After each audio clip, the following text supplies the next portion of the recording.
Maswerteng tanghali po, Lotto players. Narito na po ang resulta ng 2D Lotto at 3D Lotto para sa araw na to, April 5, 2025. 2 PM result. Kaya kunin nyo na po ang inyong mga tickets. Narito na po ang resulta.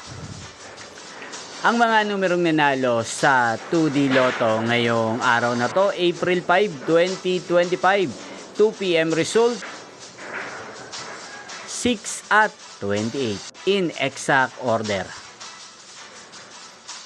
At para naman po sa 3D Lotto 2 PM result, April 5, 2025, ang mga numerong nanalo 4, 5 at 2 in exact order.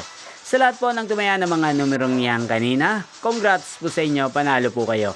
Inyo pong napanood ang resulta ng 2D Lotto at 3D Lotto sa channel na to, Roderick Hernandez TV. Maraming salamat po sa patuloy niyo pong pagsuporta sa aking channel. Magkita-kita pong muli tayo mamayang alas 5 ng hapon. Thank you for watching.